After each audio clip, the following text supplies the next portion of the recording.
여러분 반갑습니다. 경비조사 이노김입니다. 이번 시간에는 민간경비론 제3장 시설경비와 시설보호의 기본 원칙 해볼까 합니다.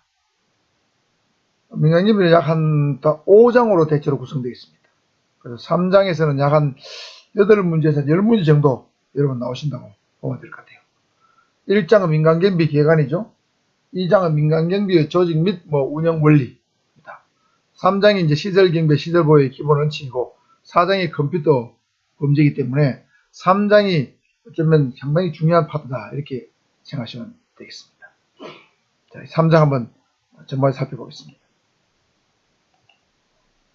3장 1절은 시설물의 경비활동인데 1절은 시설물의 외곽 경비활동과 내부 경비활동으로 크게 구분해 볼 수 있습니다. 시설물이 있다면 시설물 외부, 그 다음에 시설물 내부 이렇게 크게 나눠서 경비활동을 구분해 볼 수 있다는 거죠. 먼저 시설물 외곽 경비활동입니다. 일단 외곽의 방호시설물 또는 외곽시설물 또는 외곽 방호시설물은 어떤 것이 있는가? 먼저 장벽과 울타리가 있습니다. 장벽과 울타리가 있죠? 장벽과 울타리가 있습니다. 자, 일단 장벽은 자연적 장벽과 인공적 장벽이 있습니다. 자연적 장벽은 여러분 다 알잖아요. 강, 도랑, 절벽, 협곡, 숲을지요. 자연적으로 생성된 거죠. 그래서 자연적으로 외부의 침입을 제지하는 데 도움이 되는 장벽이죠. 그래서 중세 성 같은 경우는 굉장히 높은 어떤 언덕 위에 또는 바위 위에 성벽을 짓는 경우도 있죠. 이게 자연적 장벽입니다. 그러나 이 자연적 장벽은 외부 침입에 대한 적극적인 방어책이 아니죠. 따라서 여러 가지 경비 장치를 추가해서 어떤 경비를 강화할 필요성이 있는 그런 특성이 있겠습니다. 그에 비해서 인공적 장벽은 사람이 인위적으로 직접 제작한 방어시설이죠. 울타리, 철책, 철조망, 초소, 망루, 경보장치, 담, 문, 방책, 차폐물, 방호벽 등 같은 것이 있습니다. 인공적 장벽은 자연적 장벽보다는 조금 더 유리한 방어시설이긴 하지만 외부 침입에 대한 완벽한 어떤 예방을 할 수 있다. 보기는 좀 곤란한 측면이 있습니다. 그래서 자연적 장벽과 인공적 장벽을 두 가지를 잘 결합하는 것이 더욱더 완벽한 방호시설물이 될 수 있겠죠. 그래서 이러한 어떤 장벽을 설치할 때는 고려사항이 있습니다. 보안성, 편리성, 실용성, 외관성, 환경성, 접근성, 재정적인 문제, 비용 등이 골고루 균형 있게 조화를 이루어야 되죠. 그래서 어떤 시설은 보안성이 편리성보다 중요하고 어떤 시설은 보안성보다 편리성이 중요합니다. 예를 들면 매우 중요한 기밀을 다루는 시설이라면 보안성이 편리성보다 중요하겠죠. 그러나 늘 출입한 어떤 일반적인 사무실이라면 보안성보다는 편리성이 중요하겠죠. 그래서 어떤 시설물의 특징에 따라서 이런 것들을 어떤 것을 더 강할지 말지를 판단해 봐야 된다는 겁니다. 이게 균형 있게 조화되어야 된다는 뜻이 되겠습니다. 그 다음에 울타리입니다. 울타리에는 철조망과 담이 있습니다. 철조망과 담.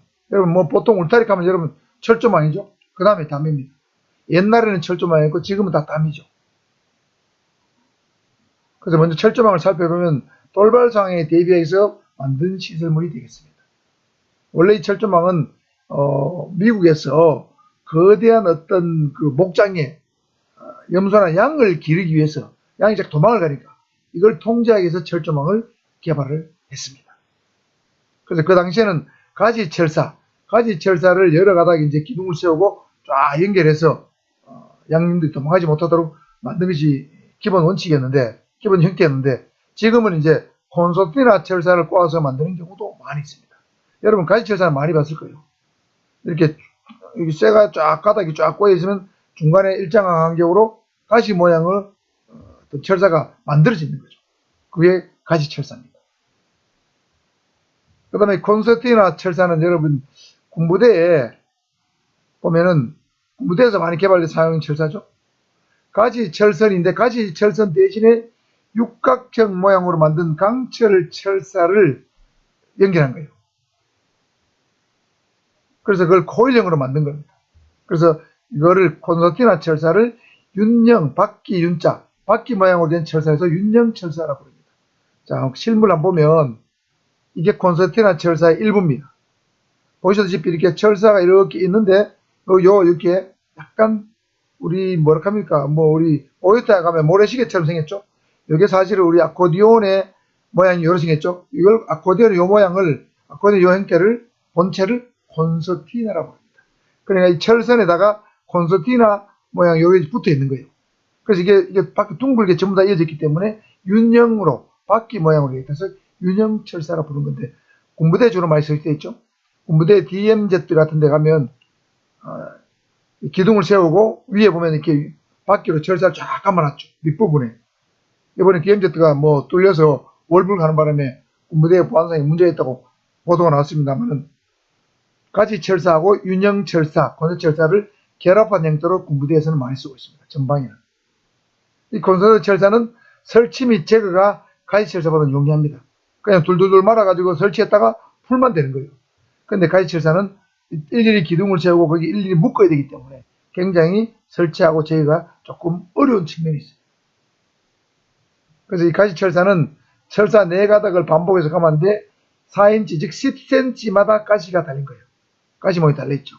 그래서 넘어갈 때 찔리도록 그렇게 만드는 것이 가지 철사가 되겠습니다. 그래서 이 철조망의 기둥은 높이가 약 2.1m 이상 돼야 된다. 좀 높아야 된다는 얘기죠. 그래야 사람이 넘어가기 힘들다는 거죠. 기둥 사이의 간격은 1.8m를 넘어서는 안 된다. 1.8m 이상 떨어져서 안 되니까 1.8m 이하야 되겠죠. 너무 넓으면 철조망이 처진다는 거죠. 처지면 위로 밀어 올리고 밑으로 또는 중간으로 빠져나가기 쉽다는 거죠. 그래서 1.8m를 넘어서는 안 된다.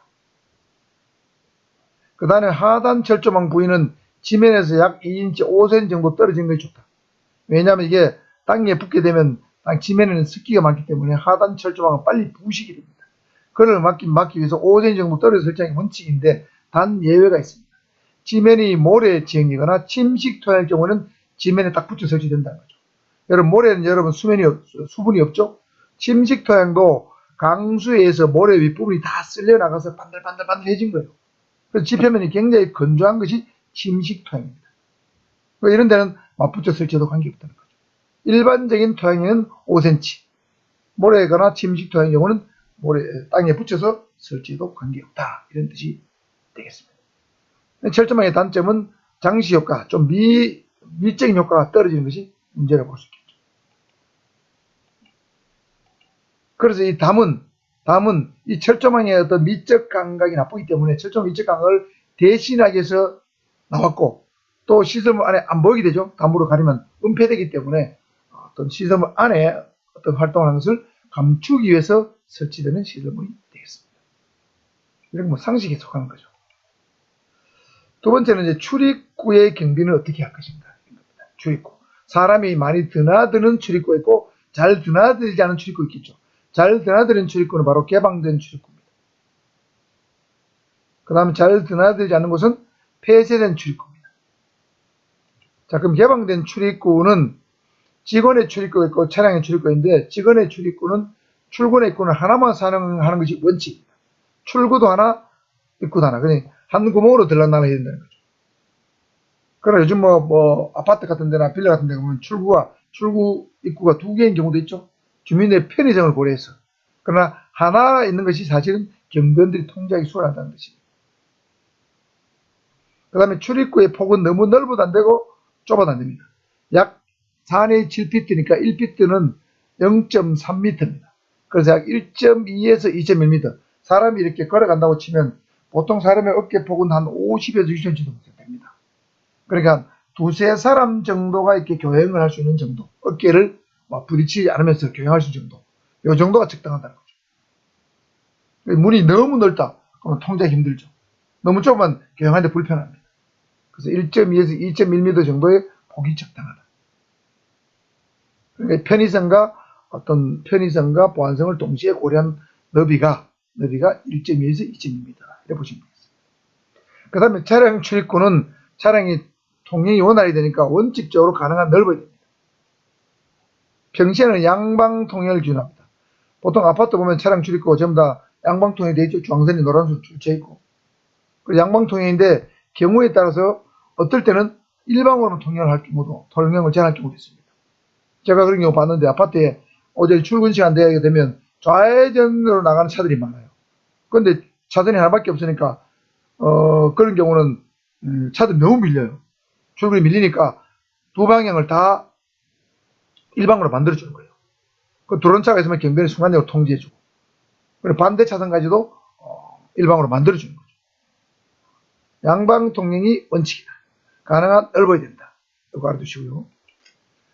다음은 잘 쓰지 않는 폐쇄된 출입구입니다. 이건 잠금장치는 누가 훼손했는지 안 했는지 즉시 확인이 가능하도록 특수하게 제작해야 되겠죠. 경고하고 특수하게 제작해야 됩니다. 사람의 발길이 잘 닿지 않는 곳이기 때문에. 그리고 자주 점검해 봐야 되겠죠. 그 다음에 기타 출입구 통제입니다. 이 기타 출입구는 하수구, 배수시설, 쓰레기 투하구, 공기흡입관, 맨홀, 배기관, 주차용 엘리베이터 뭐 이런 것들인데 일종의 이거는 경계구역입니다. 외부와 내부를 연결하는 통로 역할을 하는 것이죠. 이런 걸 통해서도 외부에서 내부로 또는 내부에서 외부로 얼마든지 침입이 가능하고 바깥으로 나갈 수가 있기 때문에 개방된 출입구와 같은 차원의 통제가 이루어집니다. 개방된 출입구와 같은 차원의 통제. 개방된 출입구 통제 있었죠? 그럼 여기에도 너무 하수구나 배수관이 너무 넓어서는 안 되고, 물론 너무 넓다면 적당한 어떤 창사라든가 격자 같은 걸 설치를 해야 되고, 그렇죠? 그래서 개방된 출입구와 같은 차원의 통제력이 이루어져야 된다. 사람이 자주 오는 것과 같은 개념으로 봐야 된다. 이런 뜻입니다. 세 번째는 건물 경비를 어떻게 할 것인가. 건물에는 창문과 출입구가 있겠죠. 자, 이 창문의 경우에 외부 보호시설의 설치입니다. 창문과 출입구가 지상에서 18피트 5.5m 이내에 있거나 96평방인치, 요거는 가로, 세로가 244 곱하기 244cm입니다. 굉장히 큰 출입구거나 창문일 경우에는 외부 공격 시에 부서지거나 위험할 수 있기 때문에 철망이나 창사 같은 외부 보호시설을 설치하는 게 좋다. 자, 창문이 5.5m 이내에 있다. 창살이나 철망을 설치한다. 지난번에 4m 이내에 있을 때는 어떻게 하겠습니까? 4m 이내에 있을 때는 뭐라고 했습니까? 강화 유리로 만들거나 또는 센서 같은 걸 설치하라고 했죠. 5.5m 이내에 되면 더 높이 올라갔죠. 그보다 좀 더 올라가면 철망이나 창살을 설치한다. 이렇게 하시면 되겠습니다. 그 다음에 경계구역과 연결된 문. 경계구역은 내부의 연결 통로나 마찬가지죠. 경관 구조물과 잠금장치로 구성한 것은 당연한 것이고, 비상출입물이다. 경우에 따라서 화재가 발생했다. 그럼 비상출입물 써야 되겠죠. 이때는 평소에는 열리지 않도록 특별한 장치를 설치해가지고 해야 되고, 필요한 경우에는 나가서 원격 통제되는 전자식 장치 또는 경보장치를 설치해야 된다. 비상출입물은 비상시에 문을 열어야 되겠죠. 폐쇄된 출입구하고 조금 다른 개념이요. 그래서 비상시에는 원격으로 문을 열고 닫을 수 있도록 만들어야 된다. 그 다음에 경보장치도 설치한다. 그 다음에 옥상과 일반 내벽입니다. 옥상에는 외부로부터 침입하기 쉽죠. 특히 옛날 집들은 보면 2층에서 또는 1층 집 경우에 1층에서 1층으로 옥상에 건너뛸 수가 있고, 또 2층에서 2층으로 건너뛸 수도 있죠. 옛날에 집들이 다 담이었고 다닥다닥 붙어 있어요. 그리고 외부 침입이 용이한 지역입니다. 그래서 옥상에도 감시장치, CCTV 같은 거나 감지기를 설치하는 게 좋다는 거죠. 그 다음 일반 외벽도 외벽에 그림자를 타고 외벽에 숨어서 침입할 수가 있습니다. 그래서 감지기를 설치하는 것이 좋다는 거죠. 공장 같은 데는 외벽이 굉장히 크죠. 그리고 그림자가 지면 그림자를 따라서 침입이 쉽습니다. 네 번째는 경계구역 감시입니다. 자, 먼저 가시지대입니다. 영어로는 클리어 존입니다. 가시지대라는 것은 눈으로 시각적으로 감시가 가능한 지대를 말합니다. 그러니까 경비원이 직접 눈으로 감시하거나 경비장치, 예를 들면 망원경 같은 걸로 감시할 수 있는 경비활동 영역을 가시지대라고 합니다. 그러면 가시지대는 가시거리가 최대한 확보되는 게 좋습니다. 여러분 운전할 때도 가시거리가 최대 확보돼야 되죠. 그래서 운전할 때도 예를 들면 가시거리가 확보되지 않는 경우가 있어요. 예를 들면 사거리에 진입한다. 그러면 좌우가 안 보이잖아요. 전면은 보이지만. 그럼 그때는 정차하거나 서행해야 되죠. 버스를 추월해 간다. 그럼 버스 앞쪽에서 뭐가 튀어올지 모르니까 가시거리가 순간적으로 확보 안 되는 거죠. 그때는 서행하거나 경적을 울리거나 해야 됩니다. 마찬가지로 경비에서도 마찬가지입니다. 가시거리를 최대한 확보할 수 있어야 되기 때문에 경계구역 안에 불필요한 모든 장애물을 제거해서 넓게 확보합니다. 그래서 군대에 보면 초소가 있으면, 전방에 초소가 있으면 전방에 멀리 누군가가 접근한 걸 차단하기, 발견하기 위해서 앞에 있는 나무들 같은 거 전부 다 제거하죠. 불필요한 장애물을 전부 제거하면 가시거리가 확보되면서 가시지대가 넓어집니다.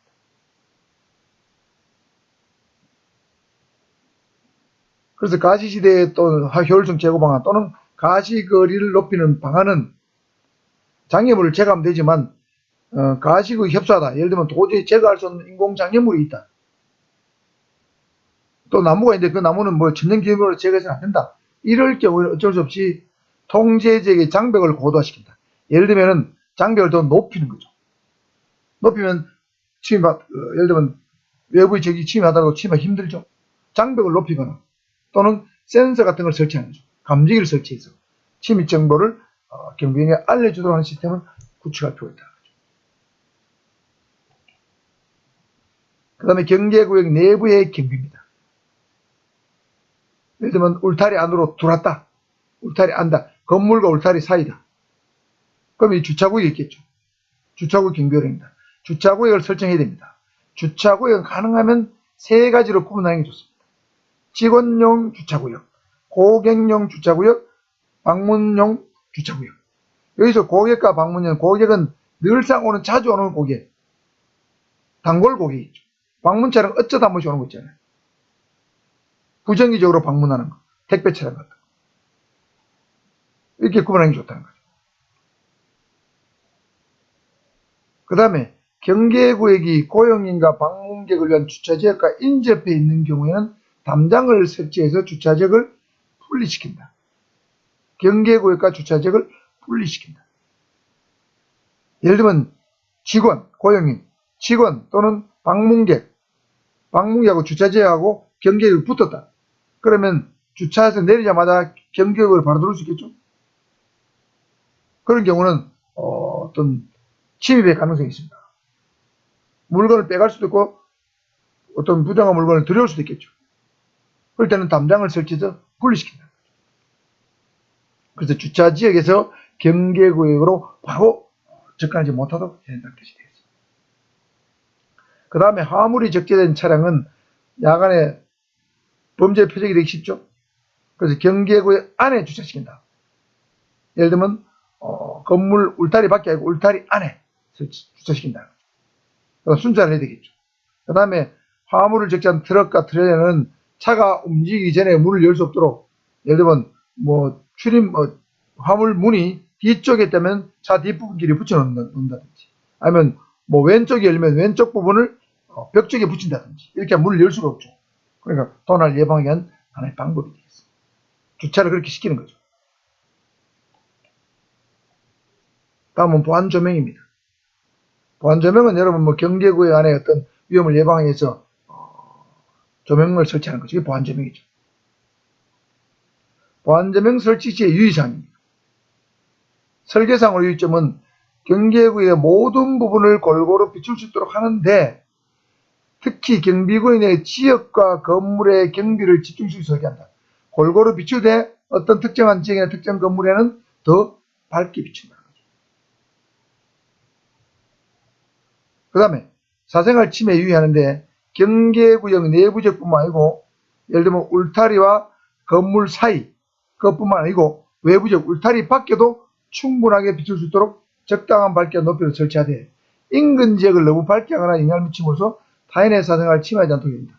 예를 들면 울타리 밖을 비춘다고 해가지고 울타리 밖이 도로인데 너무 강한 빛을 쏘게 되면 도로에 통행한 차량에 방해가 되겠죠. 그렇게 해서 안 된다는 얘기고, 만약에 울타리 밖이 타인의 주거다. 그러면 거기 강한 빛을 비추면 안 된다는 거죠. 사생활에 침해되지 않을 정도의 조도로 비추게 된다는 뜻이 되겠습니다. 그 다음에 조명의 강도나 각도인데 침입자를 탐지하는 것 외에 경비원의 시야를 확보하는 기능이 있으므로 그림자가 생기지 않도록 됩니다. 조명을 설치했는데 그림자가 생기도록 설치했다. 그러면 그림자에 숨어서 침입할 수 있습니다. 그것도 고려된다는 거죠. 그 다음에 보안조명은 위험 발생 가능성이 있는 지역에 직접적으로 비춰야 된다. 매우 중요한 지역, 위험 발생 가능성이 있는 지역은 직접적으로 비춰야 된다. 간접 조명은 안 된다는 거죠. 위험 발생이 없는 곳에서는 간접 조명, 위험 발생이 있는 지역은 직접 조명을 한다는 뜻이 되겠습니다. 자, 이 빨간 글씨로 된 부분 여러분 특별히 유념해서 보시고요. 자, 보안조명 등의 종류 시험에 잘 나옵니다. 이걸 무조건 해야 되겠죠. 백열등과 가스 방전등 또는 가스 등 석영등이 세 가지가 있습니다. 백가석입니다. 백가석. 종류는 백가석 세 개가 있어요.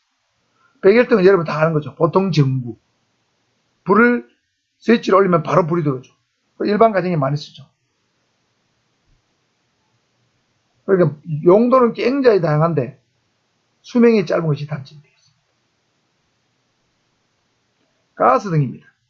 주로 가정 내가 아니고 외곽 경비 조명으로 많이 씁니다. 여기에는 수은등과 나트륨 등이 있어요. 김연자 가수의 노래 중에도 수은등이 있죠. 강한 푸른빛을 방출합니다. 수명이 백열등보다 긴 장점이 있습니다. 자, 수은등은 푸른빛을 냅니다.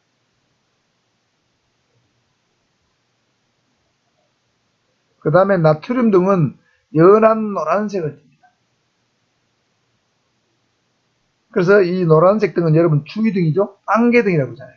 안개가 많은 지역에 효과적입니다. 제가 예전에 오래전에 프랑스를 차로 여행을 한 적이 있는데 프랑스를 갔더니 차들의 안개등이 굉장히 강하다고 눈이 부실 정도로 강해요. 왜 그런가 봤더니 프랑스는 습도가 높아서 안개가 자식해요. 그러니까 노란색 안개등이 보통 우리나라 차보다 더 강하더라고요. 그게 나트륨 등입니다. 자, 나트륨 나노입니다. 나노 입자라고 그러죠. 나트륨은 노란색. 수은등은 수프 여러분 수프 먹죠. 수은등은 푸른빛입니다. 자, 수프를 먹자. 수프와 나노입니다. 가스등의 단점은 스위치를 올린 다음에 불이 올 때까지 3분 정도 시간이 걸립니다. 여러분 테니스장에 가면 야간 테니스를 제가 많이 쳤는데 가면 불을 올리면은 웅 소리가 나면서 희미한 빛이 와가지고 완전히 빛이 밝을 때까지 한 3, 4분 정도 걸려요. 노란색 빛이 들어옵니다. 그것도 나트륨 등입니다. 일종의 가스가 예열되는 시간이 필요해서 그렇습니다. 이 등 안에 가스가 들어가요. 그 다음에 석영등은 아주 밝은 하얀 빛을 냅니다. 흰색을 냅니다. 여러분 돌은 대체로 흰 게 많죠? 돌은 흰 게 많아요. 석영등은 희다 생각하시면 되겠습니다. 그 다음에 105W에서 200W 정도의 매우 강한 빛을 내기 때문에 강한 빛을 내니까 역시 경계구역, 사고 발생, 다발적에 많이 쓰이겠죠. 대신 비싼 것이 단점이 되겠습니다.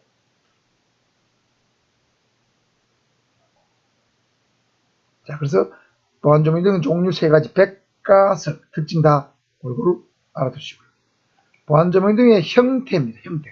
자, 이게 형태인데 형태는 네 가지가 있습니다. 종류는 세 가지고 형태는 네 가지가 있어요. 가로등, 투광조명등, 프레넬등, 탐조등. 이 종류와 형태 헷갈립니다. 조명 종류는 백가석, 형태는 가투프탐이에요. 가투프탐. 이 형태를 종류로 헷갈리기 쉬운데 형태는 가투프탐 네 가지다. 형태와 종류를 구분해야 됩니다.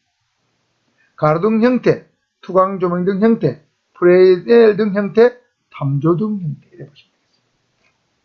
가로등 여러분 다 알잖아요. 뭐 길거리에 가로등이죠. 그리고 경비역 전체를 고루 비추죠.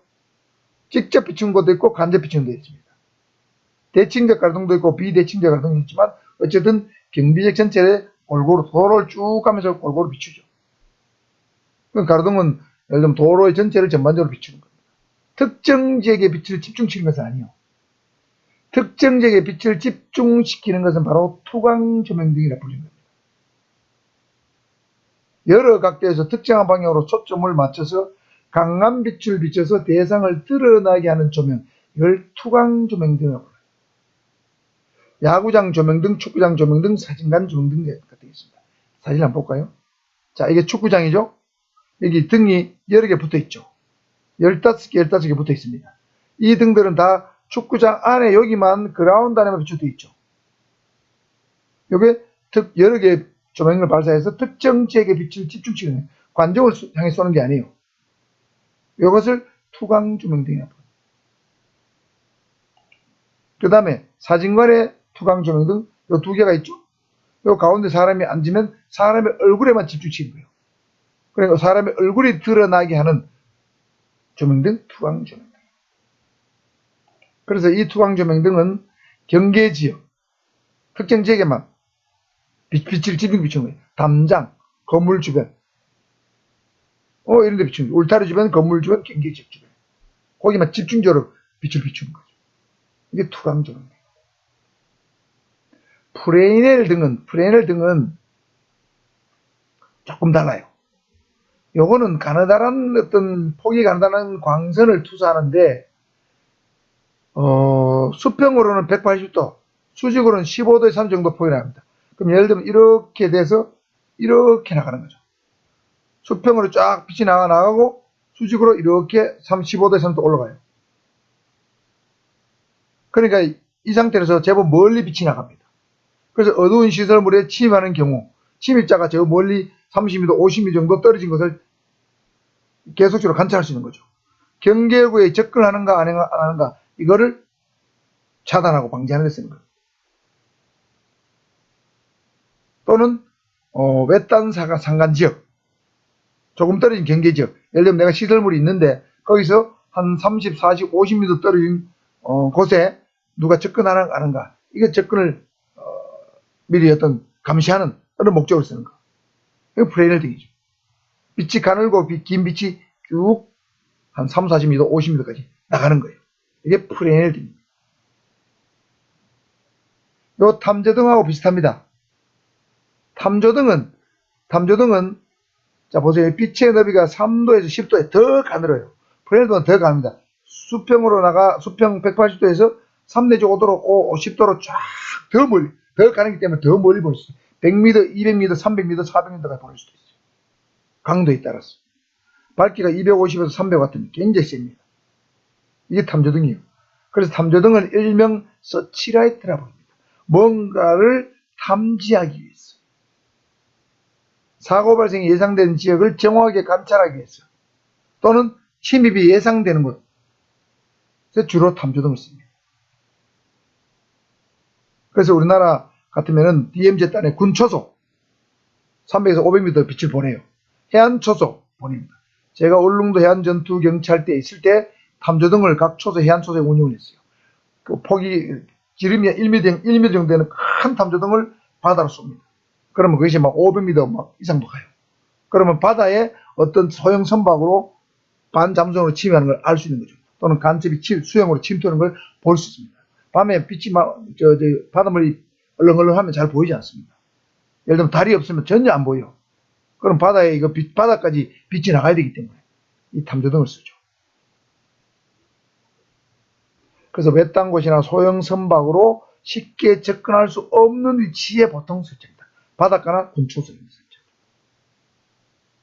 침입 예상 지역, 사고 발생 예상 지역 이런 데 주로 씁니다. 그래서 프레넬 등하고 탐조등은 비슷한데 탐조등이 훨씬 더 가늘고 긴 빛이 더 멀리까지 보낸다 이렇게 보시면 되겠습니다. 탐조등을 사진 한번 볼까요?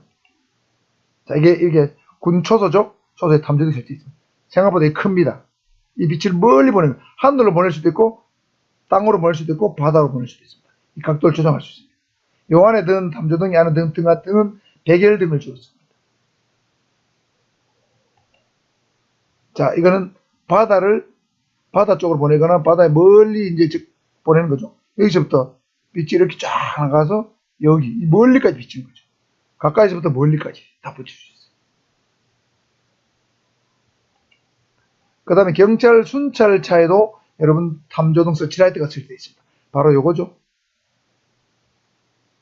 예를 들면 차량이 절벽에서 떨어졌다. 그럼 순찰자가 가서 절벽 밑을 비춰야 되겠다. 바다에 누가 떨어졌다? 비춰야 됩니다. 그럼 이게 가늘고 긴 빛을 멀리 보내는 것이 바로 이 순찰자에 붙은 서치라이트입니다. 이런 것들은 경광등이라 부르죠. 경광등.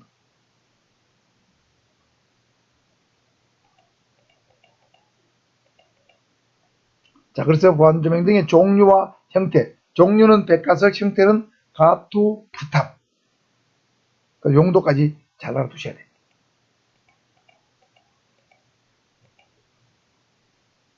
마지막으로 출입구 및 통로의 경비 조명입니다. 출입구나 통로의 조명을 어느 정도까지 비치게 할 것인가 이런 얘기입니다. 출입구나 통로는 뭐 드나드는 사람의 신분 확인해야 됐고 내부의 물건, 작물 등을 뭐 점검하는 주의 장소죠. 그러니까 보행자 출입구는 문 입구에서부터 약 7mm 정도 비추도록 해야 되고 차량의 출입구는 14mm 정도, 2배 정도죠. 2배 정도까지 비출 수 있도록 조명을 설치해야 됩니다. 7m, 14m. 이 정도까지 비친 것이 적당하다는 거죠. 자, 이상으로 제3장 1절 1번의 시설물의 외곽경비 활동에 대해서 한번 살펴보았습니다. 가끔 여러분 이제 광고가 나오죠? 뭐 광고가 없으면 좋은데 저도 광고로 수입을 좀 벌어야 이 영상을 만드는 데 도움이 되니까 여러분 광고도 조금 귀찮다고 좀 봐주시고 구독과 좋아요는 뭐 당연하겠지만 광고 같은 것도 여러분 약간 쉬는 느낌으로 한 뭐 10초, 20초 보면 되겠죠? 그 정도 쉬는 느낌으로 광고도 한번 봐주시면 영상을 만드는데 힘이